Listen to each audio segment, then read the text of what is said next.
Hai sahabat servis, pada kesempatan kali ini saya akan melakukan perbaikan kulkas 2 pintu, yang mana di sini kulkasnya adalah merek LG, dan kulkas ini sekilas seperti kulkas inverter yang sudah dilengkapi dengan tombol pengaturan suhu serta display di bagian depannya ini. Kemudian untuk ruang refrigeratornya di sini betul-betul mirip seperti kulkas inverter, ya. Dan kita bisa lihat untuk modelnya di sini nampak yaitu modelnya GN M492 GLH yang memiliki arus sebesar 1,2 ampere. Oke. Jadi kulkas ini benar-benar mirip seperti kulkas inverter. Untuk ruang freezernya di sini juga terlihat nampak seperti kulkas inverter, tidak ada perbedaan yang sangat menonjol. Jadi kita akan bisa lihat nanti apakah ini kulkas inverter atau semi inverter. Jadi kita bisa tahu perbedaannya. Untuk melihat perbedaan ini adalah kulkas inverter atau semi inverter, maka kita bisa lihat di diagram kelistrikannya. Perhatikan untuk kompresornya, di sini tidak ada tambahan modul inverter. Jadi kompresor langsung menuju ke modul pengendali. Nah, seperti ini. Untuk yang lainnya sepertinya sama, tidak ada perbedaan. Ya, jadi perbedaannya hanya di mesin kompresornya. Di sini tidak menggunakan modul inverter. Jadi di sini bisa kita lihat bahwa ini adalah kulkas semi inverter. Oke. Untuk kode errornya juga di sini sudah ada di sebelahnya. Apabila mengalami kedip, kode kedip blinking. Nah, di sini kita bisa lihat di sini berapa kedip. Apabila ada permasalahan sudah dijelaskan semua di sini, sangat jelas. Sama persis seperti kulkas inverter, ya. Jadi teman-teman, perbedaannya hanya terletak di mesin kompresor yang digunakan tanpa modul tambahan, yaitu modul inverter. Oke, sudah jelas. Jadi kita bisa tahu bahwa ini adalah kulkas semi inverter.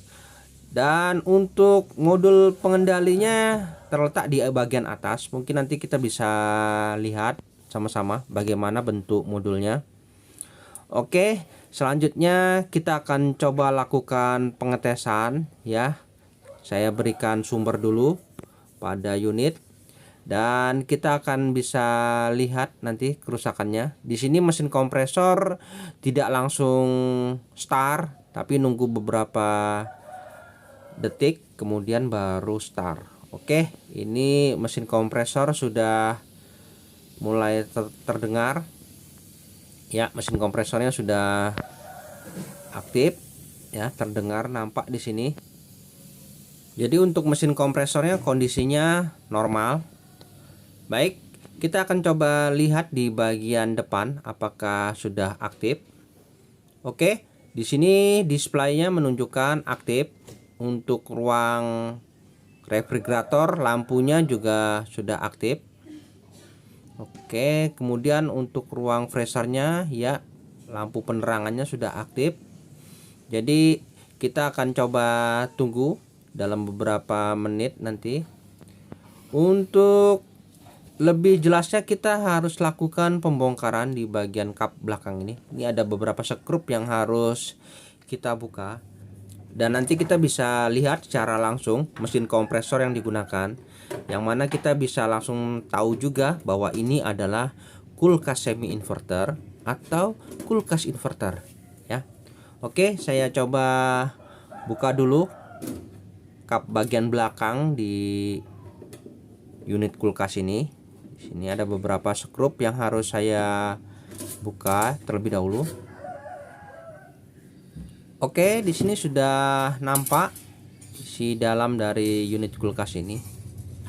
Dan kita bisa lihat secara langsung di sini untuk kondensornya sudah dilengkapi dengan fan motor sebagai proses pendinginannya.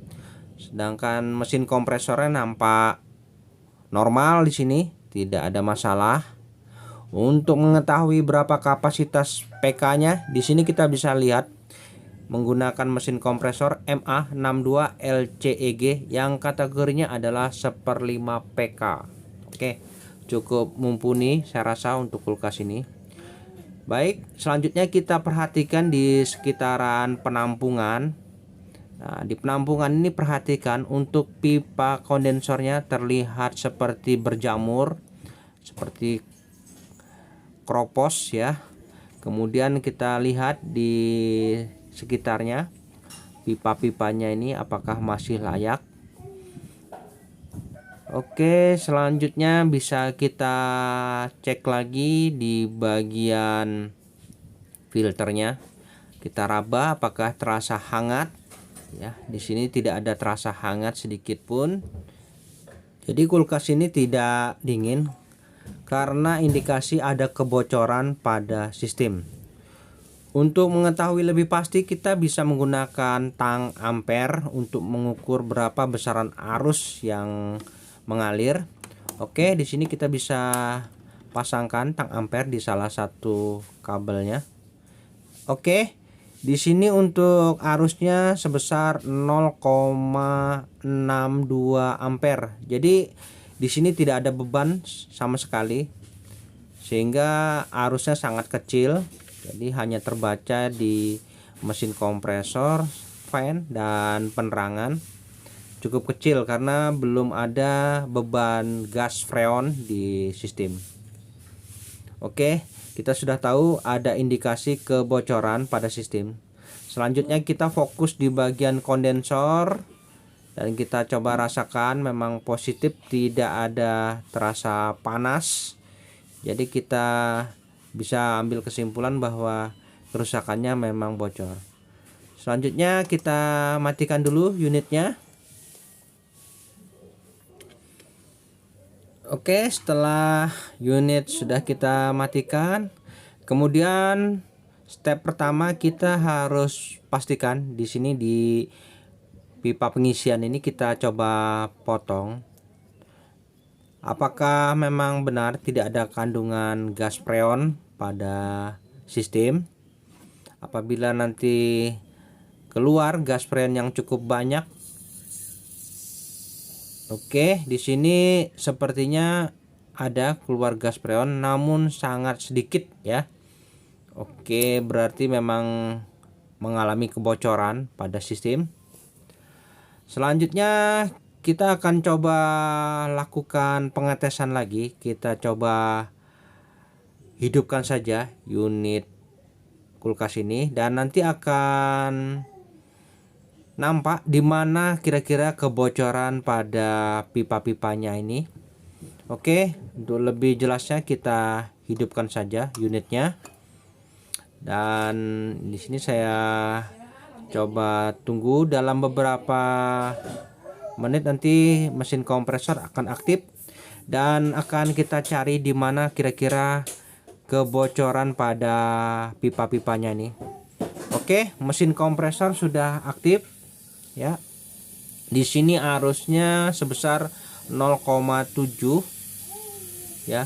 Di bagian pembuangan kita bisa rasakan di sini sepertinya ada kebocoran yang cukup besar di bagian bawahnya ini ya, berarti memang ada indikasi kebocoran pada bagian kondensornya ini, mungkin karena sudah terlampau lama usianya ya.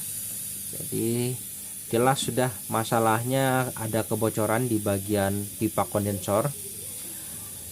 Selanjutnya untuk mengatasi hal tersebut cukup mudah ya. Kita bisa lakukan pergantian pada pipa kondensornya. Ya, di sini coba saya tahan untuk fan motornya.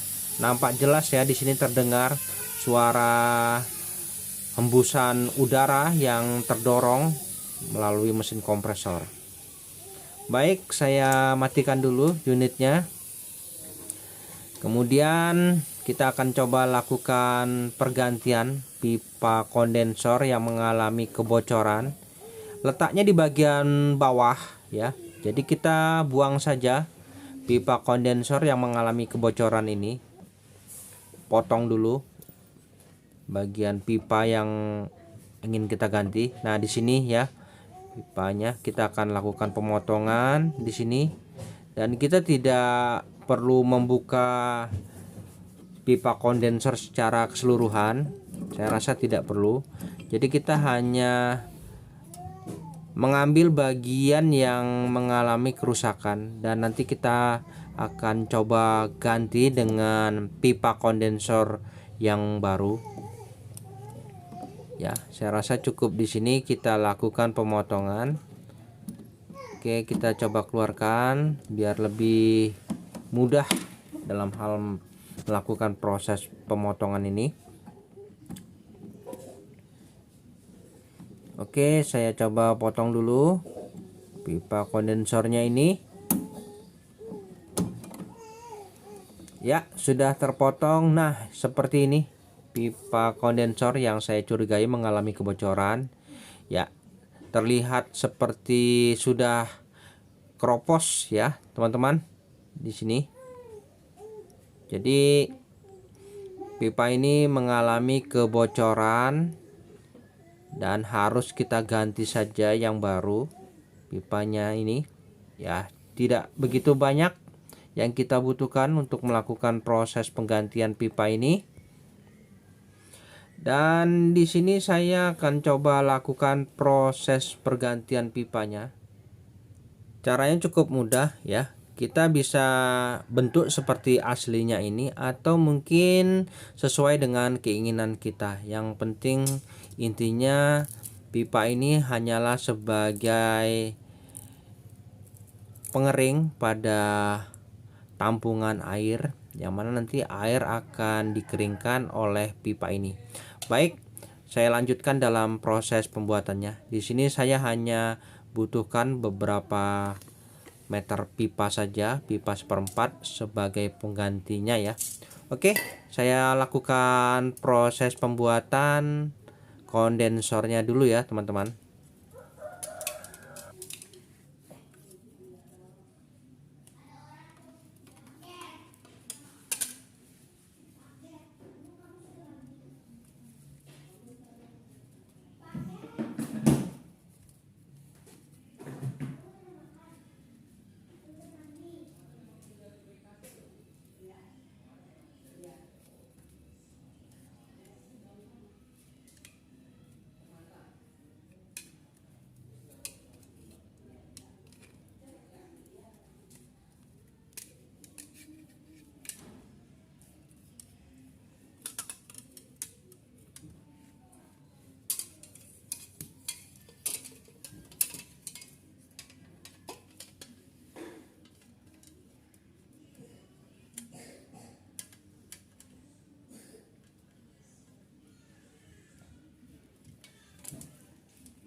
Baik teman-teman, di sini sudah selesai proses pembuatan kondensornya.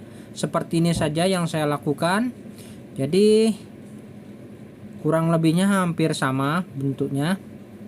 Namun di sini saya buat berbentuk lingkaran. Kemudian kita coba samakan kedudukannya seperti ini. Jadi pada saat nanti kita melakukan proses pemasangan, jadi paling tidak posisinya cocok ya, seperti ini saja. Oke, kemudian saya akan coba lakukan pemasangan pada penampungan air kondensornya ini. Nah ini, jadi kita tinggal sesuaikan saja arahnya. Di sini kita bisa pasang untuk sepatu penyangganya ini. Yang awalnya tadi terdapat penyangga, di sini kita coba pasangkan. Ya. Oke, seperti ini kedudukannya. Jadi kita tinggal mengatur posisinya. Ini tinggal kita pasang ke pipa tekan. Selanjutnya ujungnya menuju ke pipa kondensor. Ya. Saya akan coba lakukan pemasangan, dan setelah saya arahkan, saya sambung seperti ini. Nah, seperti ini hasilnya. Sudah saya arahkan ke posisinya masing-masing. Selanjutnya kita pasang ventil pengisian di pipa hisapnya ini. Oke, sudah terpasang, dan kita akan lakukan pengelasan di bagian ventil pengisian dan sambungan kondensor ini. Untuk melakukan proses pengelasan, alangkah baiknya kita berikan pelindung tameng agar supaya panas yang kita pancarkan tidak mengenai bagian bodi. Oke, seperti ini, dan saya akan coba mulai melakukan proses pengelasan terlebih dahulu.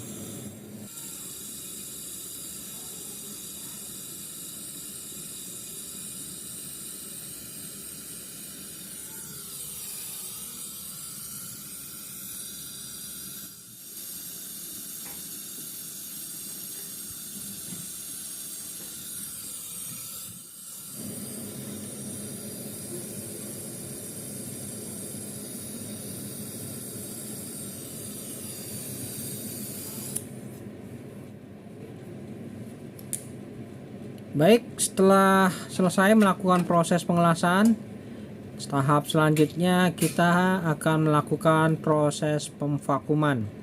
Dalam hal ini saya melakukan proses vakum body, yang mana saya siapkan paku dan saya buatkan lubang pada filter dryer sebagai pembuangan udara pada saat proses pemvakuman. Nah, di sini saya buatkan lubang terlebih dahulu.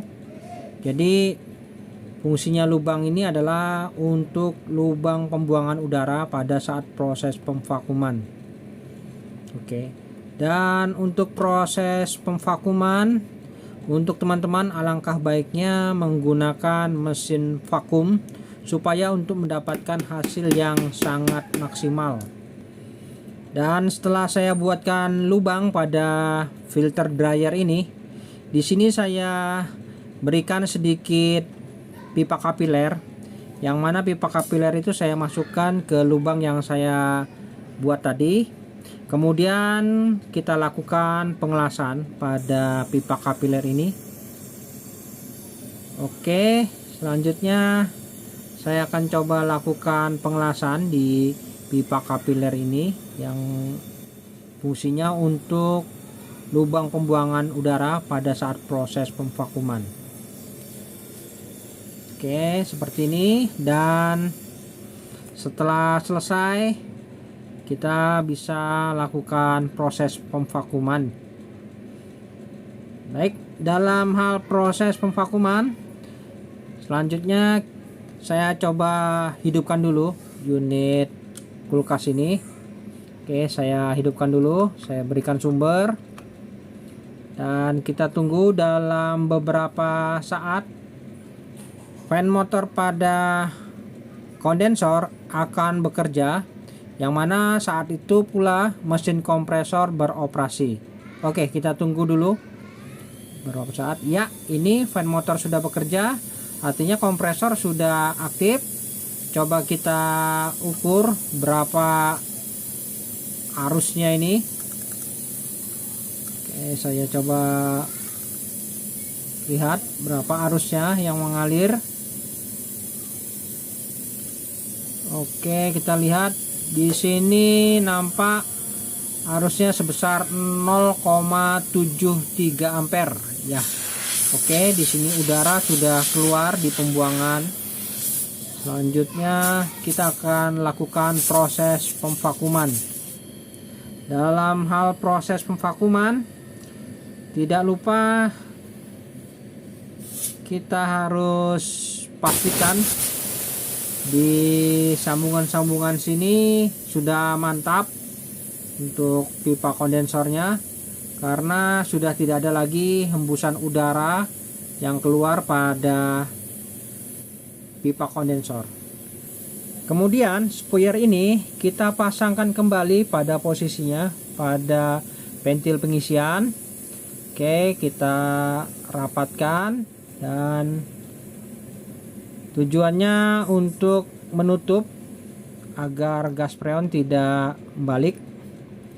Oke, selanjutnya kita siapkan selang manifold, yang mana nanti tujuannya selang manifold ini adalah untuk mengukur berapa besar tekanan gas freon pada saat beroperasi.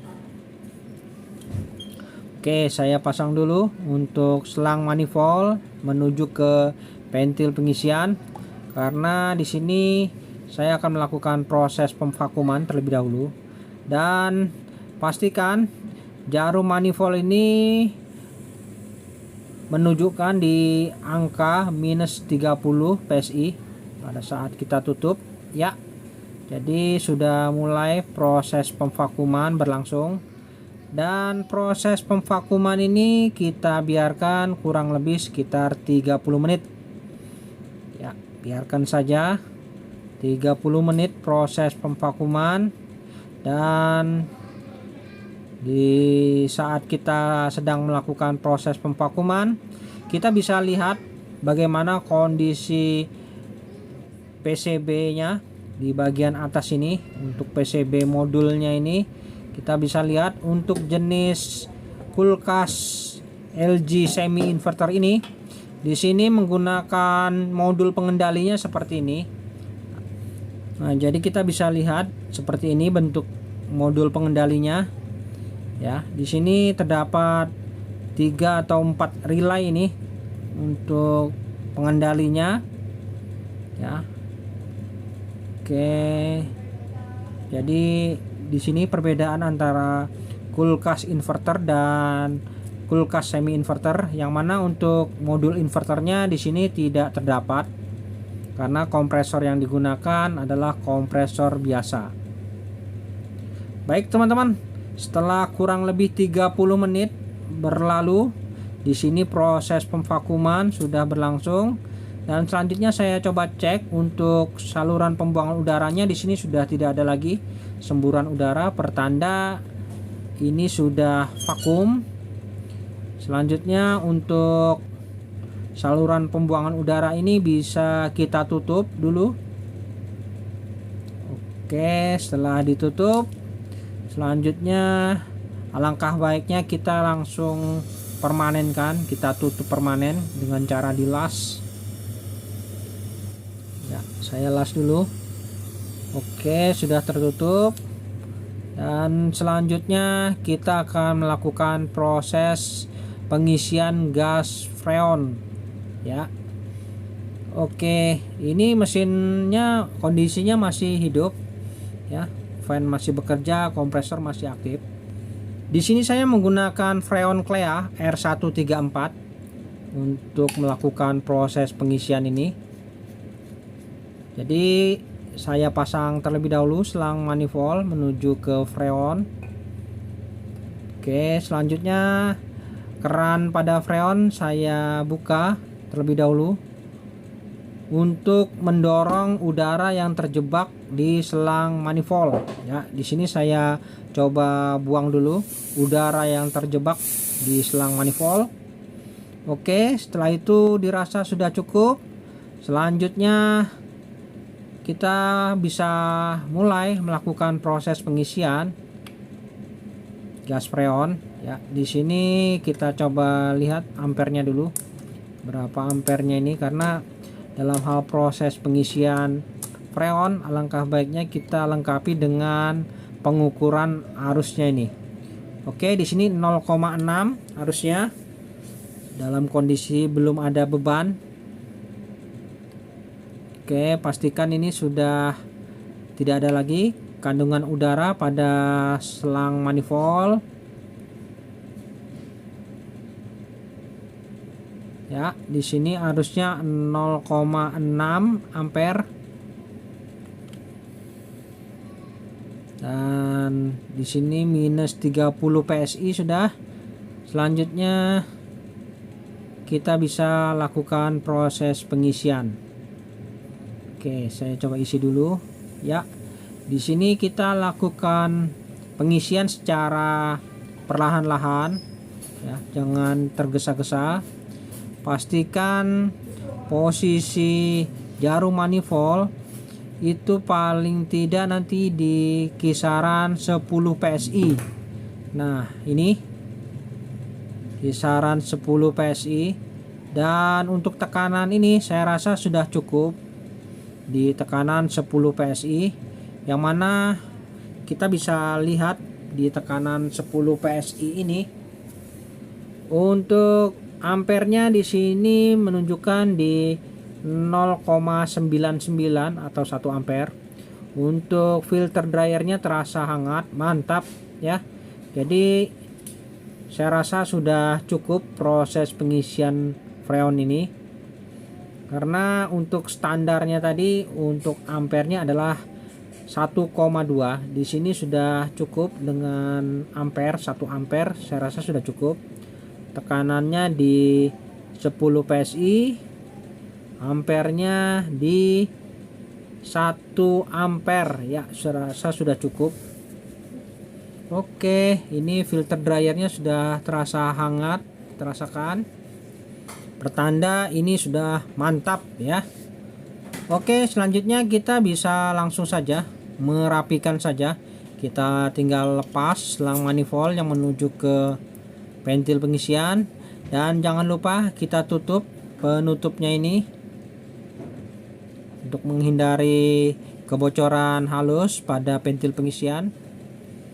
Oke, untuk ampere cukup di 1 ampere, dan saatnya saya rapikan, saya tutup untuk kap di bagian belakang. Sebelumnya saya rapikan terlebih dahulu. Oke, saya tutup dulu ya kapnya ini, dan kita akan coba lihat nanti hasilnya. Oke, di sini saya coba tutup dulu untuk kap penutup bagian belakang. Ya. Oke, baik. Kita akan coba lihat hasilnya sementara. Untuk ruang refrigerator di sini sudah mulai terasa hawa dinginnya, terasa. Kemudian untuk di ruang freezernya di sini juga sudah mulai terasa hawa dinginnya. Namun untuk proses pembuktian di sini saya coba berikan air mineral pada kemasan plastik. Kita akan lakukan pengujian dalam waktu paling tidak 2 atau 3 hari. Untuk body-bodinya terasa hangat ya, mantap ini. Baik teman-teman, setelah kurang lebih 3 hari, di sini saya lakukan pengecekan kembali bagaimana hasilnya. Untuk bodinya saya rasakan masih hangat, mantap, pertanda baik. Kemudian saya coba lihat di ruang refrigeratornya. Ya, di sini sudah terisi bahan-bahan makanan, dan saya coba rasakan di rak-raknya ini, wah mantap ya dinginnya. Sudah terasa nyos ini. Oke, untuk ruang refrigerator sudah normal. Di sini Untuk air kemasannya juga terasa dingin, segar. Kemudian kita coba beralih ke bagian ruang freezer. Oke, untuk ruang freezernya, nah di sini sudah terasa hawa dinginnya. Kita lihat air mineral yang kita tes tempo hari, ya, di sini sangat membeku, keras ya. Jadi proses pembekuannya juga sudah sempurna ya, mantap. Baik teman-teman, sampai di sini dulu perjumpaan video saya, dan kita akan ketemu lagi pada video-video saya selanjutnya. Sampai jumpa.